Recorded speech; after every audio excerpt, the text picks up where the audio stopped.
फवाद खान ने फिल्म अम्बीर गुलाल के लिए कितने करोड़ मुआवजा लिया। मरूफ अदाकार फवाद खान फिल्म अम्बीर गुलाल के जरिए 9 साल बाद बॉलीवुड में वापस आ रहे हैं और इस फिल्म में उनके मुआवजे के हवाले से हैरानकुन इंकशाफ सामने आया है।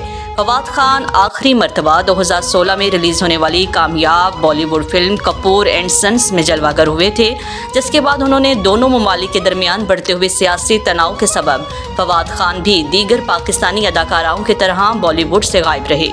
हाल ही में फवाद खान की फिल्म अम्बीर गुलाल का पहला गाना रिलीज़ किया गया है। इस फिल्म की रोमानवी गाने का टाइटल खुदाया इश्क है, जिसमें फिल्म के मरकजी अदाकारा वानी कपूर को भी देखा जा सकता है।